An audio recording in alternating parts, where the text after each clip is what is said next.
Hello everyone and welcome to bio bubbles. तो आज हम लोग क्लास 11th एनसीईआरटी का चैप्टर नंबर 7 कवर करने वाले हैं, जो है स्ट्रक्चरल ऑर्गेनाइजेशन इन एनिमल्स। ये चैप्टर में मेनली जो हमको पढ़ना है वो है टिश्यूज़ के बारे में। एनिमल में डिफरेंट काइंड ऑफ टिश्यूज़ होते हैं उसके बारे में। ऑर्गेनिज़म्स के बारे में पहले हम लोग पढ़ेंगे, लेकिन उससे पहले मैं आपको बता दूं कि ये जितने भी नोट्स मैं इस वीडियो में यूज़ करने वाली हूँ ये मैं वीडियो के आखिरी में अटैच कर दूंगी, तो आप वहाँ से इसका स्क्रीनशॉट ले सकते हैं। तो चलिए शुरू करते हैं। ऑर्गेनिज़म्स में दो तरह के हो सकते हैं, या तो यूनिसेलुलर ऑर्गेनिज़म या तो multi cellular organisms. Unicellular organisms में सिंगल सेल होती है जो सारे फंक्शन को परफॉर्म करती है, right. Multi cellular organism function by different group of cell. Multi cellular organism में डिफरेंट ग्रुप ऑफ सेल होते हैं, मतलब बहुत सारे सेल मिला के ग्रुप बनाते हैं अलग अलग, जो कि अलग अलग फंक्शन को परफॉर्म करते हैं, जिसके बारे में हम लोग आगे पढ़ेंगे। सेल जो है एक ग्रुप बनाता है जिससे टिश्यू बनते हैं। टिश्यू के बहुत सारे ग्रुप से, मतलब बहुत सारे टिश्यू जब एक ग्रुप बनाते हैं तो वो ऑर्गन बनाते हैं। जब दो या दो से ज़्यादा ऑर्गन एक साथ काम करते हैं तो उसे हम लोग ऑर्गन सिस्टम कहते हैं। ऑर्गन सिस्टम में के एग्जाम्पल में आए तो वो डाइजेस्टिव सिस्टम हो सकता है, रेस्पिरेटरी सिस्टम हो सकता है, और भी बहुत सारे सिस्टम्स हो सकते हैं आपकी बॉडी में। नेक्स्ट पॉइंट है cell structure vary according to their function. जो सेल है ना उसके बहुत सारे अलग अलग स्ट्रक्चर पाए जाते हैं अकॉर्डिंग टू देयर फंक्शन। जैसा फंक्शन रहेगा उसके अकॉर्डिंग सेल का स्ट्रक्चर आप पता कर सकते हैं कि कैसा उसका स्ट्रक्चर होना चाहिए। स्ट्रक्चर के बाद हम लोग आते हैं टिश्यू में।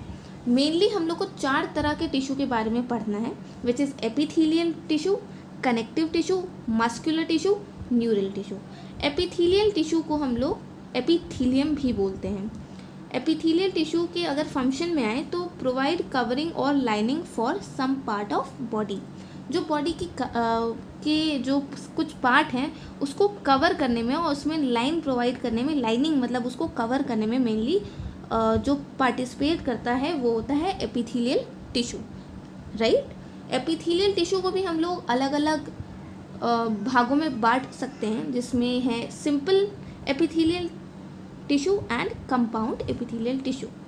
सिंपल से सीधा पता चल रहा है कि सिंपल है, सिंगल ही है, तो मतलब उसमें लेयर्स हैं, 2 और मोर लेयर ऑफ सेल। जो सेल की बहुत सारी लेयर से बनता है तो इसलिए इसको कंपाउंड एपिथेलियम टिश्यू कहते हैं, राइट। सिंपल जो है वो सिंगल लेयर ऑफ सेल से बना होता है। नाउ एपिथेलियम टिश्यू में हम लोग सिंपल एपिथेलियम टिश्यू की बात करें तो जैसे कि मैंने बताया कि ये सिंगल लेयर ऑफ सेल से बने होते हैं। सिंपल एपिथेलियम टिश्यू को भी हम लोग अलग अलग भागों में बांट सकते हैं, जिसमें आता है squamous simple epithelium tissue, cuboidal and columnar. Squamous epithelium tissue में thin layer, flattened cell and irregular boundaries which is called as tessellated. जो स्क्वैमस एपिथेलियम टिश्यू है ना उसकी जो सेल्स होती हैं वो फ्लैटेंड होती हैं और उसमें इरेगुलर बाउंड्रीज होती हैं, और उसी इरेगुलर बाउंड्रीज को हम लोग टेसिलेटेड भी कहते हैं। स्क्वैमस एपिथेलियम टिश्यू का अगर फंक्शन की बात करें तो ये फॉर्मिंग डिफ्यूजन बाउंड्री, डिफ्यूजन के लिए बाउंड्रीज बनाने में हेल्प करता है। ये मिलता कहाँ है? Wall of blood vessel, air sac of lung में ये मिलेगा, राइट। अब आते हैं हम लोग क्यूबॉइडल टिश्यू के बारे में।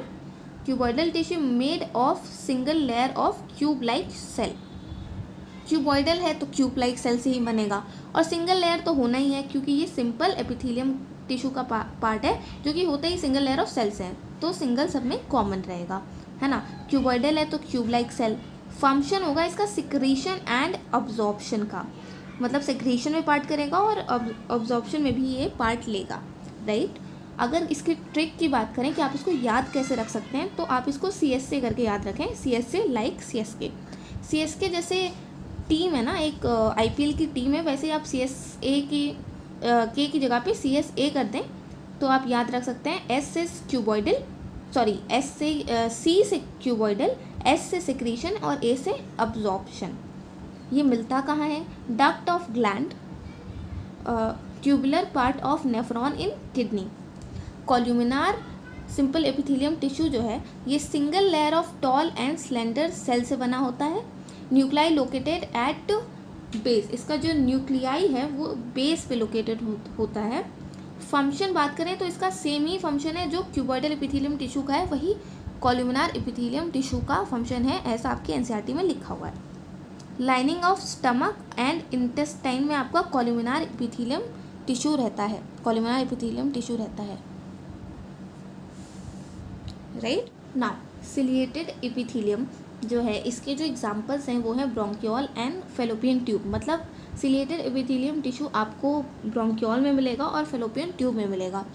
ये बहुत बार पूछ लिया जाता है कि इसका नाम बहुत बार पूछ लिया जाता है, तो उसके लिए मैंने एक ट्रिक बनाई है जो है fellow bros are silly. Fellow से फेलोपियन, ब्रो से ब्रोंकियोल और सिली से ciliated epithelium tissue, right.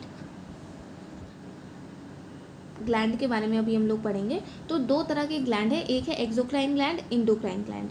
Exocrine gland release product like milk, saliva etcetera through duct और tube. Endocrine gland no duct are present, product is hormone. Endocrine gland में क्या होता है ना कि इसमें कोई डक्ट प्रेजेंट नहीं होती है, सिर्फ हार्मोन का प्रोडक्शन होता है इंडोक्राइन ग्लैंड में।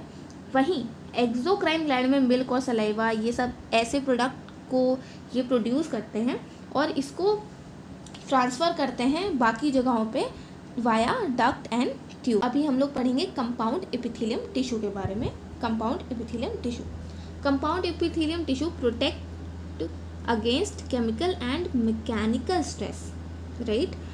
क्योंकि ये बहुत सारे सेल के लेयर्स से बना होता है, तो इसका काम क्या होना चाहिए कि ये प्रोटेक्शन देना। किसी भी चीज़ में हम लोग बहुत सारे लेयर क्यों लगाते हैं कि उससे हम लोग को प्रोटेक्शन मिले, राइट। तो ये प्रोटेक्शन देता है केमिकल और मैकेनिकल स्ट्रेस में। ये कहाँ प्रेजेंट होता है कंपाउंड एपिथेलियम टिश्यू, आपको कहाँ कहाँ मिलेगा आपकी बॉडी में, तो वो है skin, buccal cavity, pharynx, salivary gland and pancreatic duct. ये जो एग्जाम्पल्स हैं ये कई बार पूछ लिए जाते हैं और ये याद करना थोड़ा सा मुश्किल हो जाता है क्योंकि बहुत सारे हैं। तो उसके लिए ट्रिक जो मैंने बनाई है वो है बेका पेन सलाइवा की स्किन फेरी जैसी है। मतलब आप समझो कि बेका पेन सलाइवा कोई लड़की है जिसका ये सरनेम है, मतलब फुल नेम है, और उसकी स्किन जो है फेरी जैसी है। बेका से हो गया बकल कैविटी, पेन से हो गया पेनक्रियाटिक डक्ट, सलाइवा से हो गया सलाइवरी ग्लैंड और स्किन से हो गया स्किन फेरी से फेरिंग्स जैसी है। तो ये एग्जाम्पल हो गए कंपाउंड एपिथेलियम टिश्यू के। आपकी एनसीईआरटी में बस यही एग्जाम्पल्स लिखे हैं तो आप इन्हें याद कर लें, बहुत है, right. Now will come to cell junction. Cell junction में टाइट जंक्शन, एडहेरिंग जंक्शन और गैप जंक्शन है जो मेनली हमको पढ़ने हैं। Tight junction help to stop substance from leaking across a tissue. Across a tissue में जो सब्सटेंस है वो लीक ना कर जाए, उसके लिए हम लोग टिश्यू के साथ ये टाइट जंक्शन का यूज़ करते हैं। Adhering junction cementing neighbouring cell together. Gap junction help to communicate, मतलब कम्युनिकेशन का काम में हेल्प करता है। सेल के कम्युनिकेशन के काम में हेल्प करता है gap junction. Now we'll come to the second kind of tissue which is connective tissue. Okay, connective tissue का मेन रोल होता है लिंकिंग एंड सपोर्टिंग में। स्पेशलाइज्ड कनेक्टिव टिश्यू की हम लोग बात करेंगे कि कुछ स्पेशल तरह के कनेक्टिव टिश्यू क्या होते हैं, जिसमें आता है cartilage, bones, adipose tissue and blood, right. जिसमें कार्टिलेज, बोन और एडिपोज टिश्यू में सेल जो होते हैं वो सिक्रीट करते हैं कोलेजन और इलास्टिन। लेकिन वहीं पे अगर कोई बोलेगा कि कौन सा ऐसा टिश्यू है ना कनेक्टिव टिश्यू का जो ये कोलेजन और इलास्टिन सिक्रीट नहीं करता है, तो उसका एग्जाम्पल आएगा ब्लड। उसका एग्जाम्पल क्या आएगा? Blood, right.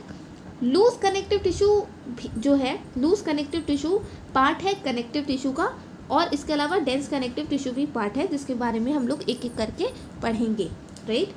Loose connective tissue cell and fibre loosely arranged in a semi fluid ground substance. Loose connective tissue, पहले तो देखो लूज से ही पता चल रहा है कि लूजली अरेंज्ड होगा। इसमें सेल और फाइबर जो है लूजली अरेंज होते हैं सेमी फ्लूइड सब्सटेंस में, सेमी फ्लूइड ग्राउंड सब्सटेंस में। लूज कनेक्टिव टिश्यू का अगर कोई कहे तो इसका एग्जाम्पल क्या है, तो एग्जाम्पल में आता है areolar tissue and adipose tissue. Areolar tissue contain fibroblast, macrophage, mast cell. Areolar tissue में तीन चीज़ें जो बहुत मेन पाई जाती हैं वो है फाइब्रोब्लास्ट, मैक्रोफेज और mast cell.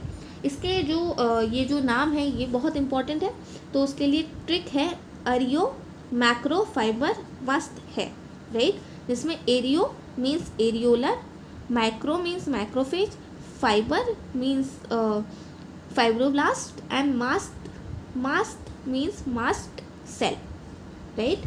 Now the second kind of tissue which we are going to study is adipose tissue. adipose tissue का जो एक फंक्शन है वो है कि ये स्टोर करता है फैट, राइट, ये इसका मेन की पॉइंट है कि adipose tissue store fat. Now loose connective tissue के बाद हम लोग आते हैं dense connective tissue. Dense connective tissue में फाइबर है और फाइब्रोब्लास्ट आर कॉम्पैक्टली पैक्ड। अब ये डेंस है तो इसका मतलब चीज़ें कॉम्पैक्टली पैक्ड तो होंगी ही, और वो जो चीज़ें पैक्ड होती हैं वो है फाइबर एंड फाइब्रोब्लास्ट। जैसे कि हम लोग लूज कनेक्टिव टिश्यू को एरियोलर टिश्यू और एडिपोस टिश्यू में डिवाइड कर देते हैं, वैसे ही डेंस कनेक्टिव टिश्यू को भी हम लोग dense regular connective tissue and dense irregular connective tissue में डिवाइड कर सकते हैं, right. Dense regular connective tissue के दो एग्जाम्पल्स हैं, मतलब दो पार्ट है, एक है टेंडन और एक है लिगामेंट। इसमें कन्फ्यूजन ये आती है कि लोग ये समझ लेते हैं कि इसमें कोई एक टेंडन या लिगामेंट रेगुलर का है और दूसरा इरेगुलर का है, पर ऐसा नहीं है। डेंस कनेक्टिव टिश्यू में डेंस रेगुलर कनेक्टिव टिश्यू के ही ये दोनों पार्ट है, जिसमें एक है टेंडन और एक है लिगामेंट, राइट, रेगुलर का पार्ट है। टेंडन जो है मसल टू बोन कनेक्ट करता है और ligament bone to bone connect करता है। तो इसके लिए आप सिर्फ एक लिगामेंट वाला याद रखें, मसल अपने आप याद हो जाएगा। सो लिगामेंट है bone to bone. Dense irregular connective tissue, dense irregular connective tissue, this tissue is present in the skin. ये टिश्यू आपके स्किन के अंदर मिलता है, okay. Now specialised connective tissue को हम लोग थोड़ा सा और डिटेल में देखेंगे। तो पहला जो है स्पेशलाइज्ड कनेक्टिव टिश्यू वो है कार्टिलेज। कार्टिलेज जो है इसका पहला पॉइंट है intercellular material is solid. Cartilage का जो इंटरसेलुलर मटेरियल होता है ना वो सॉलिड होता है, right. Pliable and resist compression. Pliable का मतलब होता है फ्लेक्सिबल, और आपने देखा होगा कि जो आपके जो टिप ऑफ नोज़ है या आउटर ईयर है, ये सब ना बहुत फ्लेक्सिबल होता है। खास करके आपकी टिप ऑफ नोज़ वो काफ़ी फ्लेक्सिबल होती है। क्यों? क्योंकि वो पेलिएबल है और उससे कभी आप गिरते हैं तो वो आपका रेजिस्ट कर देती है, इससे कि आपको चोट ज़्यादा ना लगे, इसीलिए वो कंप्रेशन को भी रेजिस्ट करने में हेल्प करती है, राइट। कार्टिलेज के अगर एग्जाम्पल की बात करें तो वो है tip of nose, outer ear joint, adjacent bone of vertebral column.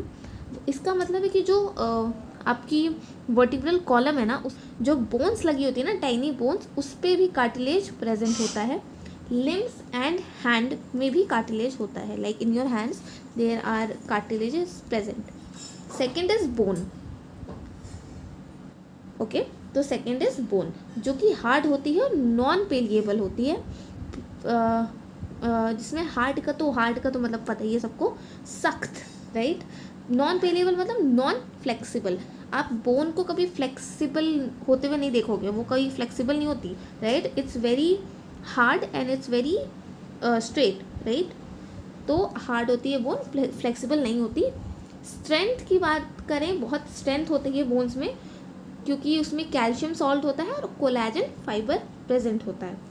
Bone का अगर एक खासियत बात करें तो वो स्ट्रक्चर फ्रेमवर्क का भी काम करती है, स्ट्रक्चरल फ्रेमवर्क का काम करती है, मतलब आपकी बॉडी को एक ढांचा कह लें वो देती है, आप सपोर्ट देती है, और प्रोटेक्शन भी आपको बोन से ही मिलता है। मतलब आप सीधे खड़े हो पाते हो तो उसका रीज़न है कि आपके अंदर बोन्स हैं, राइट, क्योंकि वो आपको टफनेस देती है, एक हार्ड यू नो सपोर्ट देती है, प्रोटेक्शन देती है, और एक आपका फ्रेमवर्क बनाती है आपकी बॉडी का कि आप सीधी तरह से चल सकें और एक बैलेंस्ड मूवमेंट कर सके। Okay, the next point is bone cell, जिसको ऑस्टियोसाइट कहते हैं, present in space lacunae, right. तो जो बोन सेल्स होती हैं ना, वो एक स्पेस में प्रेजेंट होती हैं, जिस स्पेस को हम लोग लेक्यूनाई कहते हैं। ओके, नाउ ब्लड जो है ये सबसे यूनिक है क्योंकि ये फ्लूइड कनेक्टिव टिश्यू है। इसके अंदर प्लाज्मा होता है, WBCs होती हैं, वाइट ब्लड सेल, RBCs होती हैं, red blood cell, and platelets भी प्रेजेंट होते हैं। मेन सर्कुलेटरी फ्लूइड जो है वो ब्लड होता है। आपकी बॉडी में कोई भी सर्कुलेशन का काम होता है वो ब्लड ही करता है। Help in transfer of many substances, आपकी बॉडी में ना जो भी आपको न्यूट्रिएंट्स या जो भी चीज़ें होती हैं, राइट, जो भी सब्सटेंस की ज़रूरत होती है वो एक जगह से दूसरी जगह ट्रांसफ़र करने में ब्लड का रोल होता है। ओके, इसके अलावा जो मस्कुलर और न्यूरल टिश्यू है वो आगे के चैप्टर्स में आप लोग पूरा चैप्टर के हिसाब से पढ़ेंगे, तो वो मैंने अभी यहाँ कवर नहीं किया है, बट आई होप जितना मैंने यहाँ पे कवर किया है आप लोग को वो सब समझ आया होगा। एंड अगर वीडियो अच्छी लगे तो वीडियो को लाइक करें, बायो बबल के चैनल को सब्सक्राइब करें, मतलब इस चैनल को सब्सक्राइब करें। Thank you everyone.